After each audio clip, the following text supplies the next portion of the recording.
దాంతో పాటు BC reservation, OC, non local, local అన్నీ గూడా ఈ వీడియోలో ఇన్ డీటెయిల్‌గా ఎక్స్‌ప్లెయిన్ చేస్తా. విత్ మీకు అథెంటిక్ డేటా, మీకు డేటా ముందల పెట్టే మీకు ఎక్స్‌ప్లెయిన్ చేస్తా. కాకపోతే మీరు చేయాల్సింది ఏంది అంటే, మీరు స్కిప్ చేయకుండా చూడండి. స్కిప్ చేయడం వల్ల ఏమైతుందంటే, మీకు ఒక ఐడియా అనేది రాదనమాట.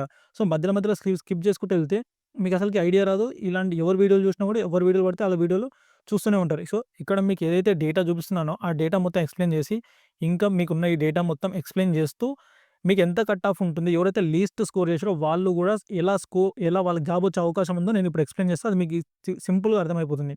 సో, ఇప్పుడైతే వచ్చేసి స్టార్టింగ్ నుండి మీకు ఎన్ని పోస్టులు ఉన్నాయన్న కాడి నుండి ఎక్స్‌ప్లెయిన్ చేస్తా. ఇన్ డీటెయిల్‌గా ఎక్స్‌ప్లెయిన్ చేస్తా ఈ వీడియోలో. మీరు చేయాల్సిందల్లా ఒకటి స్కిప్ చేయకుండా చూడండి. అలాగే ఛానెల్‌ని సబ్స్క్రైబ్ చేసుకోండి. తప్పకుండా లైక్ చేసి మీకు ఎంత స్కోర్ వచ్చిందో స్కోర్‌ని కామెంట్ చేయండి. శ్రీకాకుళం వచ్చేసి లాస్ట్ టైమ్‌ల ఇక్కడ మీరు డేటా చూస్తున్నారు గదా! 637 పోస్టులున్నాయి. కానీ ఈసారి వచ్చేసి 543 పోస్టులనేవి తగ్గినాయి. కాంపిటీషన్ గూడా చాలా ఎక్కువుంది. చూడండి శ్రీకాకుళంలో వచ్చేసి కాంపిటీషన్ అయితే చాలా హై ఉంది. ఎందుకంటే మిగతా నేను 13 జిల్లాలు మొత్తం కంపేర్ చేసినప్పుడు శ్రీకాకుళం మాత్రమే చాలా హైయెస్ట్ కాంపిటీషన్ అనేది చాలా ఎక్కువుంది. ప్లస్ పోస్టులనేవి 500 మీద మాత్రమే ఉన్నాయి. 543 మాత్రమే ఉన్నాయి. మిగతా అన్ని దాంట్లతోటి పోల్చుకుంటే పర్లేదు అన్ని దాంట్లో గూడా బెటర్‌గున్నాయి. కాపోతే శ్రీకాకుళంలోనే. అయినా గూడా ఈ కేటగిరీలో ఎస్సీ గ్రూప్ వన్‌లో ఎవరైతే అప్లై చేసారో వాళ్ళకి జాబ్ వచ్చే అవకాశాలన్నీ చాలా ఉన్నాయి. సో, ఎవరైతే బీసీ-ఈ గూడా సో, ఈ ఈ కేటగిరీ వాళ్ళున్నారో మీకు డేటాతోటి ఎక్స్‌ప్లెయిన్ చేస్తా చూడండి. సో, ఒక్క పోస్ట్‌కొచ్చేసి మొత్తం 41 మెంబర్స్ కాంపిటీషన్ అవుతున్నారు. మొత్తం అప్లికేషన్స్ వచ్చేసి 22,648 అప్లికేషన్స్‌కి ఒక్క పోస్ట్‌కొచ్చేసి 41 మెంబర్స్ కాంపిటీషన్ అవుతున్నారు. సో, మీకు ఒకసారి ఇక్కడ చూసుకుంటే ఇక్కడ మీకు క్లియర్‌గా కేటగిరీ వైస్ ఇచ్చిన. ఇక్కడ ఓసీ, బీసీఏ, బీసీబీ, బీసీసీ ఇట్లా మీకు ఒక పర్టిక్యులర్ కేటగిరీలో ఎంతమంది అప్లై చేశారో మీరు చేస్తున్న పోస్ట్‌కి అనేది మీకు ఒక ఐడియా ఉంటే మీకు మీకు జాబ్ వస్తుందా లేదా అనేది ఐడియా ఉంటుంది. ఇక్కడ చూడండి పర్టిక్యులర్ మీరు ఇప్పుడు చూడాల్సింది ఎస్సీ గ్రూప్ 1 ఈడ 516 అని ఉందా? ఇక్కడ ఎస్సీ గ్రూప్ 2 వీళ్ళు చూడండి ఎస్సీ గ్రూప్ 3 కాంపిటీషన్ చాలా తక్కువ. ఎస్టీ ఇక్కడ ఎస్టీ ఉందా? ఎస్టీ కూడా 4000 చాలా కాంపిటీషన్ చాలా తక్కువ. నేను చెప్పినట్టు బీసీఈ చూడండి. ఇంకా కాంపిటీషన్ అనేది ఇంకా చాలా తక్కువ. సో, ఎవరైతే హై కాంపిటీషన్ ఎవరికొస్తుంది అంటే బీసీఏ ఎవరైతే ఇక్కడ ఉన్న బీసీఏకి, బీసీబీకి వీళ్ళు తర్వాత బీసీడీ కూడా ఇక్కడ చాలా తక్కువనే ఉంది. మిగతా మిగతా ఏరియాస్ తోటి పోల్చుకుంటే జిల్లాలతోటి పోల్చుకుంటే ఓసీ కూడా మీరు కరెక్ట్‌గా ఇప్పుడున్న బీసీఏ, బీసీ వాళ్ళకి ఏ ఏ కేటగిరీలో ఇప్పుడున్న మీ బీసీఏ, బీసీబీ కేటగిరీకి ఇక్కడ మీకు ఎస్సీఏలోనా, ఎస్‌జీటీలోనా లేదా పీజీటీలో ఎంత కట్ ఆఫ్ వస్తుందో మీకు క్లియర్‌గా ఎక్స్‌ప్లెయిన్ చేస్తాను చూడండి. ఇప్పటి వరకైతే 2018కి వచ్చిన డేటా కూడా ఇక్కడ చూద్దాం ఒకసారి. ఎట్లా పర్ఫార్మ్ చేశారనేది ఒకసారి మీరు అనలైజ్ చేసుకోండి. ఎవరైతే 80 కాడ నుంచి మొదలు పెడదాం. ఇక్కడ 80 మీకు కనిపిస్తుందిగా. 80 మీద సాధించిన వాళ్ళు 42 అంటే కాంపిటీషన్ చూడండి ఎంత హెవీగా ఉంటుందో. 78, 101, 77, 137, 76, 179, 75, 200, 73, 300, 72, 144 అది 441 చూడండి కాంపిటీషన్ అనేది చాలా హెవీగా ఉంటుంది. మీరు అనుకోవచ్చు అంత ఈజీ గాదు. ఈ జిల్లాలో అయితే ఎవరికైతే హై స్కోర్ మెయింటైన్ చేయకుండా లీస్ట్ స్కోర్ చేశారో వాళ్ళకి SC, group 1, group 2, group 3 ST వాళ్ళకి జాబ్ వచ్చే అవకాశం ఉంది. గానీ ఎవరైతే బీసీఏ, బీసీబీ ఉన్నారో వాళ్ళకి మీ మార్క్స్‌ని బట్టి మీకే అర్థమైపోతుండాలి. So, most of the competition ఎక్కడి నుండి వస్తుందంటే ఎవరైతే 72 మించి 78 మధ్యలో ఎవరైతే స్కోర్ చేసారో వాళ్ళ మధ్యలో హెవీ కాంపిటీషన్ ఉంటుంది. జాబ్ అనేది వాళ్ళకే వస్తుంది. సో, ఇక్కడొచ్చేసి స్కూల్ అసిస్టెంట్‌లో ఎవరైతే 75 ప్లస్ స్కోర్ చేసున్నారో వాళ్ళైతే సేఫ్ జోన్‌లో ఉన్నట్టే చెప్పాలి. ఖచ్చితంగా వాళ్ళనేది సేఫ్ జోన్‌లో ఉంటారు. వాళ్ళతో పాటు లాంగ్వేజెస్‌లలో హై స్కోర్ అనేది ఉంటుంది. లాంగ్వేజెస్ మాత్రమే ఇక్కడ మీకు మళ్ళీ చెప్తున్నాను. లాంగ్వేజ్‌లో ఖచ్చితంగా మీరు హై స్కోర్ అనేది చూడగలుగుతారు. 75 ప్లస్ ఓపెన్ కట్ ఆఫ్ ఉంటుంది. తర్వాత ఎవరైతే 70-73 ఈ రేంజ్‌లో మెయింటైన్ చేశారో వాళ్ళకైతే జాబ్ వచ్చే అవకాశం ఉంది. ఇంకా ఎవరైతే నాన్ లోకల్‌లో ఎవరైతే ఉన్నారో ఆ నాన్ లోకల్‌లో మీకు జాబ్ కొట్టాలంటే ఖచ్చితంగా 80 ప్లస్ ఉంటేనే నాన్ లోకల్‌లో జాబ్ వస్తుంది. ఎవరైతే లోకల్ వాళ్ళు ఉన్నారో ఓపెన్ కేటగిరీ 80 ప్లస్ ఉండే అవకాశం కూడా ఉంది. ఇక్కడ 75 అనేది సేఫ్ స్కోర్. ఎవరైతే 72, 73, 74 ఇట్లా మెయింటైన్ చేశారో వాళ్ళకి బీసీ కేటగిరీలో ఖచ్చితంగా జాబ్ వచ్చే అవకాశం ఉంది. ఎవరైతే ఎస్సీ, ఎస్టీ ఫిజికల్లీ హ్యాండిక్యాప్డ్ ఉన్నారో వాళ్ళు ఖచ్చితంగా మినిమమ్ వచ్చేసి వాళ్ళకైతే ఒక 68 మీద అబోవ్ వచ్చిన వాళ్ళకే ఛాన్స్ ఉంటుంది. ఇక్కడ మ్యాథ్స్ మాత్రం ఖచ్చితంగా 80 ప్లస్ ఓపెన్ కట్ ఆఫ్ ఉంటుంది. సోషల్ సైన్స్‌లో మాత్రం చాలా కట్ ఆఫ్ అనేది చాలా తక్కువగానే ఉంటుంది. 77 ఓపెన్ కట్ ఆఫ్ ఎక్స్‌పెక్ట్ చేయొచ్చు. బయాలజీ, ఫిజిక్స్ కూడా సేమ్.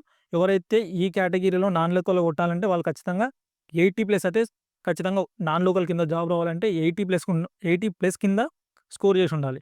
సో, ఎవరైతే ఓసీలో ఉన్నారో ఈడబ్ల్యూఎస్ వాళ్ళు ఖచ్చితంగా 76, 75 ఈ రేంజ్‌లో స్కోర్ చేస్తే జాబ్ వచ్చే అవకాశం ఉంది. ఎవరైతే బీసీ ఉన్నారో సేమ్ 72, 71, 74 ఈ ఏదైతే స్కోర్స్ ఉన్నాయో ఆ మాక్సిమం కీ రోల్ ప్లే చేస్తాయన్నమాట. దాంతో పాటు వచ్చేసి ఎస్టీ, ఎస్సీ వీళ్ళు కూడా 68 +2- అంతే. కాకపోతే మాక్సిమం కట్ ఆఫ్ అనేది ఎక్కువగానే ఉంటుంది. స్కూల్ అసిస్టెంట్, ఇది వదిలేసేయండి, మీకు ఇది కాదు. సో, ఎవరైతే టెట్‌లో ఎక్కువ స్కోర్ తెచ్చుకున్నారో మెయిన్‌గా వాళ్ళది ఏమైతుందంటే యావరేజ్‌గానే 15 ప్లస్ స్కోర్ అనేది చాలామంది చేశారు. దానివల్ల డీఎస్సీలో ఒక 15 మార్క్స్ వచ్చినా డీఎస్సీలో 55 మార్క్స్ వచ్చినా కూడా 70 అయిపోతుంది ఈజీగా స్కోర్. సో, ఒకవేళ డీఎస్సీలో 55 స్కోర్ చేసి ఇందులో వచ్చేసి ఒక మామూలుగా వచ్చేసి ఒక 12, 13 స్కోర్ చేసినా కూడా యావరేజ్‌గా వచ్చేసి 68, 70 ప్లస్ ఉన్నవాళ్ళు, 75 ఉన్నవాళ్ళు చాలామంది ఉన్నారనమాట. సో, కేవలం ఎస్‌జీటీలో మాత్రం హై స్కోర్స్ మాత్రం ఖచ్చితంగా చూస్తాం మనం. 75-90 మధ్యలో స్కోర్ చేసే వాళ్ళని చాలా ఎక్కువగా చూస్తాం. ఎవరైతే ఇక్కడే ఓపెన్ కట్ ఆఫ్ 80+ ఖచ్చితంగా ఉంటుంది. ఈడబ్ల్యూఎస్ 78, 79 వచ్చిన వాళ్ళకి ఖచ్చితంగా జాబ్ వచ్చే అవకాశం ఉంది. BC A, B, C, D ఎవరైతే ఉన్నారో వీళ్ళు సేమ్ 70 నుండి 76, 70 ఈ మధ్యలో పోటీ అనేది చాలా గట్టిగా ఉంటుంది. ఎస్సీ, ఎస్టీ, ఫిజికల్లీ హ్యాండిక్యాప్ ఖచ్చితంగా 60కి 67, 68, 69 ఈ మార్క్స్ ఎవరైతే స్కోర్ చేస్తారో ఖచ్చితంగా మీకు జాబ్ వచ్చే అవకాశం అయితే ఉంది. ఇవి కూడా మెయిన్‌గా దేని మీద బేస్ అయి ఉంటాయంటే ఒకటి చెప్తానేనండి. పర్టిక్యులర్‌గా మీ యొక్క పోస్ట్‌లో మీ కేటగిరీలో ఎంతమంది ఉన్నారు? మీ పర్టిక్యులర్ పోస్ట్‌కి ఎంతమంది అప్లై చేశారు? ఇక్కడ మీరు చూసుకోవచ్చు ఈజీగా. మీ యొక్క కేటగిరీకి ఎంతమంది అప్లికేషన్ చేశారు? దాన్ని బట్టి తర్వాత మీకు రోస్టర్ పాయింట్‌లో మీ యొక్క టేబుల్‌ని బట్టి ఆ తర్వాత మీ యొక్క కేటగిరీలో హై స్కోర్ అయితే అభ్యర్థులు స్కోర్ చేయకపోతే కట్ ఆఫ్ అనేది ఇంకా తగ్గే అవకాశం ఉంది. కానీ శ్రీకాకుళంలో లాస్ట్ టైమ్ తోటి పోల్చుకుంటే ఈసారి అన్ని జిల్లాలతోటి పోల్చుకుంటే శ్రీకాకుళంలో కట్ ఆఫ్ అనేది చాలా ఎక్కువగా ఉంటుంది. ఇది మీకంటూ ఒక ఐడియా అయితే వచ్చిందనుకుంటున్నా. ఇక టీజీటీ, పీజీటీకి వచ్చేసి మీరు మెయిన్‌గా వచ్చేసి మినిమమ్ ఇంగ్లీష్ క్వాలిఫై అయిన వాళ్ళు, ఇంగ్లీష్ ఎవరైతే క్వాలిఫై అయ్యారో వాళ్ళు మెయిన్‌గా వచ్చేసి ఒక 75+ స్కోర్ చేసిన వాళ్ళు ఖచ్చితంగా సేఫ్ జోన్‌లోనే ఉంటారు వాళ్ళు. సేఫ్ జోన్‌లో ఖచ్చితంగా ఉంటారు వాళ్ళు. ఎందుకంటే 75 అనేది ఇట్స్ ఒక మంచి స్కోర్ అనమాట.